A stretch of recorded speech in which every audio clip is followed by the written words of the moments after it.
दोस्तों नमस्कार, स्वागत है आपका फील्ड स्टडी मंत्रा टिप चैनल पे। यूपी ट्रिपल एससी में जितनी भी भर्तियां आती हैं वो पंचवर्षीय योजना, छठवर्षीय योजना, 7 वर्षीय योजना हो जाती है। इसमें कोई मतलब बहुत ज़्यादा नॉर्मल सी प्रक्रिया रहती है। 2015 की 16 की भर्तियां अब जाके 2024 में उनके इंटरव्यू वगैरह या फिर उनकी परीक्षा वगैरह हो रही हैं। तो लगा लो 8-8, 9-9 साल हो रही हैं, मतलब नॉर्मल प्रक्रिया में। और जब ये मतलब आयोग गठित किया गया था तो ये कहा गया था कि 90 दिन के अंदर हम जॉब दे देंगे। तो बहुत सारी चीज़ थी, लेकिन जैसे कोई भी सरकार आती है या मुख्यमंत्री आते हैं तो वो चीज़ का ब्यौरा तो ले लेते हैं कि कितने पोस्ट खाली हैं, क्या खाली हैं, लेकिन उसकी समीक्षा नहीं की जाती। जब समीक्षा ही नहीं की जाएगी तो सामने वाला व्यक्ति काम क्या करेगा। तो यूपी ट्रिपल एससी काम नहीं करता। और एक चीज़ समझ लो, यूपी ट्रिपल एससी और पुलिस भर्ती में बार बार कहता हूँ, इन दो बोर्डों ने, सिर्फ यूपी ट्रिपल एससी में लोगों का लगाव ज़्यादा है क्योंकि यूपी का भर्ती स्पेशल कराता है, अपने ज़िले होम डिस्ट्रिक्ट में इसकी पोस्टिंग हो जाती है, बहुत अच्छी बात रहती है। तो इस भर्ती ने और पुलिस भर्ती ने बीजेपी को 2024 का चुनाव हरवा दिया। अब कोई माने ना माने, बीजेपी वाले ना माने इस चीज़ के लिए, लेकिन दोस्तों कार्य प्रणाली पर सवाल फिर उठ रहे हैं कि सारी चीज़ें सुचारू रूप से हुई। उन्होंने बताया कि जब हम बीडीओ का रिजल्ट देंगे, जेई का रिजल्ट देंगे, ऐसे करेंगे और वैसे करेंगे, लेकिन वही 3 बीसी 60 सब कुछ खत्म हो गया।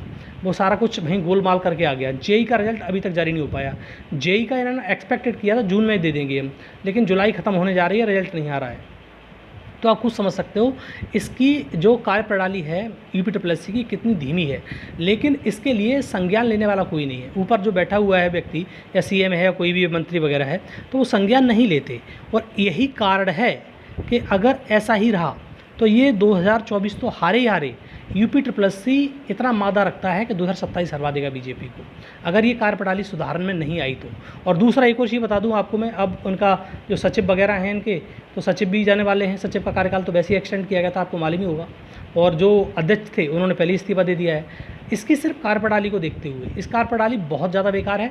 और कार्यप्रणाली सुधरेगी कैसे? कार्यप्रणाली सुधरेगी जब आपके पास एम्प्लॉय होंगे। यूपी ट्रिपल एससी में एम्प्लॉय ही नहीं है रिक्वायर्ड में, जितने मतलब सारी चीज़ सुचारू रूप से रिजल्ट बना सकें या सब चीज़ कर सकें, एम्प्लॉय नहीं है तो क्या करेंगे बताओ। तो इसके चक्कर में सारी चीज़ व्यवस्थाएं बिगड़ी पड़ी हैं। और ये व्यवस्थाएं सुधार कौन सकता है? सुधार सकता है जो सरकार है वो। सरकार ध्यान नहीं देती है। सरकार एक दिन मतलब हार जाते हैं तो समीक्षा कर लेती है, भाई क्या कितनी नौकरी निकाली, कितनी जॉब दी, क्या किया, कितने नोटिफिकेशन निकाले, बस छुट्टी। उसके बाद मतलब जब सरकार फिर जब होता है कुछ तो फिर हो जाती है। तो यही चीज़ चल रही है। तो इसी के कारण में जो डेंट लगा है यूपी में बीजेपी को, वो इसके कारण लगा हुआ है। और ये मैंने लिखा भी है बाकायदा, इसमें कोई डरने डराने की बात नहीं है। बीजेपी को 2024 में लेखपाल और पुलिस भर्ती नहीं हराया है, ये बात मान लेना। लोग इतने त्रस्त थे, दुखी थे। पैट 2021 की भर्ती थी ये, लेखपाल हो गई, एएनएम हो गई, मुख्य सेविका हो गई। इसमें से 2 भर्तियां कोर्ट जाके निपट चुकी हैं, और लेखपाल निपट गया और तुम्हारी एएनएम निपट गई। वो भी स्टे आया था दोनों भर्तियों में।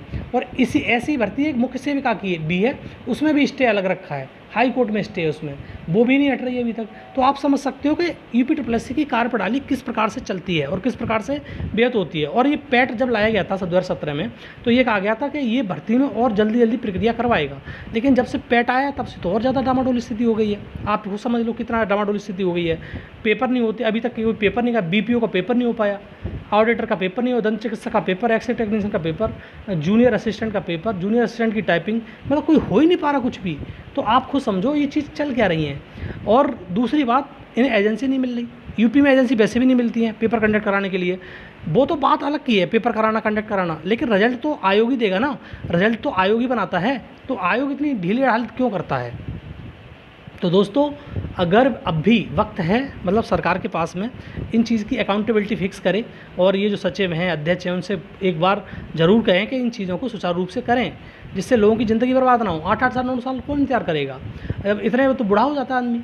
तो इसी के चक्कर में इसकी कार्यप्रणाली सुधारो और अपना 2027 बचा लो, अन्यथा की स्थिति में 2027 बहुत दूर नहीं है, ये बात समझ लीजिए आप। क्योंकि ये चीज़ 2024 तो निकल ही चुका है लगभग, 25 है, 26 में चुनाव प्रक्रिया स्टार्ट हो जाती है जनवरी से। तो ये चीज़ हो रही है। तो इन चीज़ों में सब कुछ डिपेंड करता है भर्ती बोर्डों पर और जो सरकार है उस पर। सरकार पे बहुत कुछ डिपेंड करता है। और सरकार ने अपनी जो बीजेपी की समीक्षा हुई थी उसने भी माना कि हमें सरकारी नौकरियों ने हरा दिया। फिर सरकारी नौकरियों पे ध्यान क्यों नहीं दे रहे हो आप? जब सरकारी नौकरी हरवा रही है आपको तो सरकारी नौकरी पे ध्यान देना चाहिए आपको। तो यही चीज़ है। और साथियों ये सिर्फ और सिर्फ बस इसके लिए है कि ये लोग सुधरें और बच्चों के जीवन से खिलवाड़ ना करें, लोगों का जीवन बहुत बिगड़ चुका है, क्योंकि बहुत बहुत साल इस भर्ती के चक्कर में खपा चुके हैं लोग। और अपनी तैयारी आप करते रहिए चुस्त दुरुस्त तरीके से, कभी ना कभी तो कुछ ना कुछ तो होगा ही। ठीक है दोस्तों, और चैनल पे पहली बार तो सब्सक्राइब कर लो। धन्यवाद।